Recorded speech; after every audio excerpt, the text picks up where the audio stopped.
Welcome back to Newsviews. I'm Judy Sue. My guests here this morning are Melody Geraci, Deputy Executive Director of the Active Transportation Alliance, and Linda Lopez, a reporter for Streets Blog Chicago, which reports on sustainable transportation.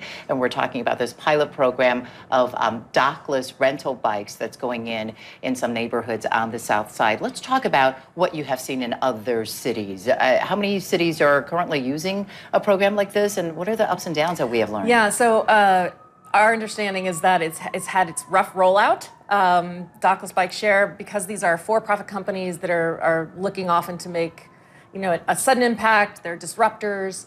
There have been some not so great business practices. Okay. So they've come into some towns and kind of dumped bikes and run away without consulting the cities themselves. Okay. But over the last few years, they've ironed those things out and learned to work with cities so that now there's more of a collaborative effort. The neighborhoods that are currently, so it's a 6-month pilot program? Yes. Did we say? Yeah, 6-month pilot program. 6 or 7. How was it initially received? I mean, were they excited about this, extra mode of transportation for the residents?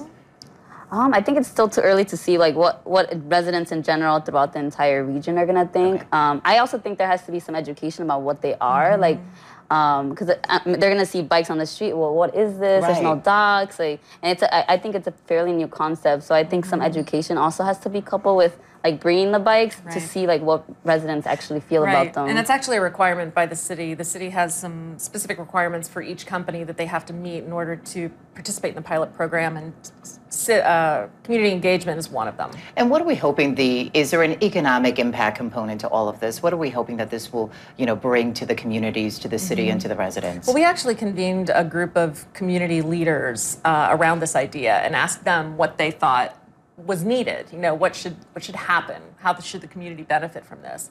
And in addition to things like adding transportation options for the underemployed or unemployed, we know that transportation is the #1 barrier to employment. It's also access to food, access to education, getting people to places that they need to go where it's currently a difficult thing. Also jobs. If these companies are hiring people, it's important to the communities that they be hired from the communities that they're serving. And are you hoping maybe some of the fees associated with that these companies are paying can help build some of the infrastructure within the community to accommodate bike riding? Yeah, exactly. I mean, you would hope that these new programs would come in, and it would also be coupled with building streets that are actually conducive to bike riding. I think when you think about the city of Chicago and what are bike-friendly neighborhoods, you often think about the neighborhoods on the north side, and the neighborhoods on the far south side are not. You don't really associate it with bike-friendly, but so hopefully more programs like this will show that people are interested in biking. So that needs to also be coupled with the infrastructure. On that note, how do you think we will measure the success of this program after the pilot is over, and what happens after that? Well, the companies are required to share data with the city. So ridership, routes, how often they're being used, what kinds of trips they're generating, all of that stuff. So I think there will be an analysis after the pilot project is concluded to see what kinds of impacts they're having. And hopefully there's potential to expand the pilot if they still need more information. DC actually just expanded their Dockless Bike Share pilot to I think about August. It was supposed to end last month, but they showed it was showing success, and they wanted to gather more data before deciding. Okay, I have a separate question, but it's related to biking. Sure. As we mentioned in the introduction, Mayor Emanuel has wanted to make the city the most bike-friendly city in the country. But I'm sure you hear this too. There's a lot of frustration from drivers who are frustrated with all the bike lanes and saying that, well, in the wintertime they're not being used, but it's actually congesting traffic. How do you respond to that? The first response is that the cars versus bikes argument is kind of a false argument. There's room enough for everyone, and the roads belong to all users.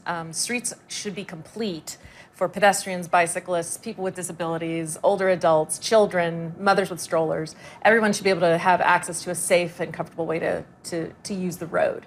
So the idea that streets are only for cars and that bicycles are interlopers or taking space away from cars, we don't agree with that premise to begin with. So. Yeah, and I think I think it's important to think about how do we adapt our streets to all kind of users, to all kind of people that want to move around that might not have a car. And I also ride my bike every day, and I'm also sometimes frustrated with cars, but I'm not saying, oh, just get rid of all the cars.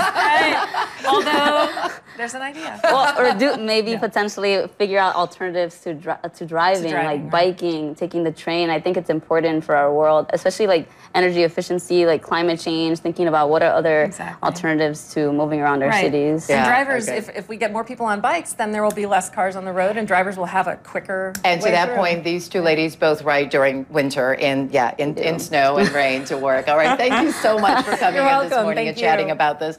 That does it for us for Newsviews. Thank you for joining us. We hope you enjoy the rest of your weekend. Now let's go back to the news desk. Hey, if you like that video, be sure to subscribe to our ABC7 Chicago YouTube channel.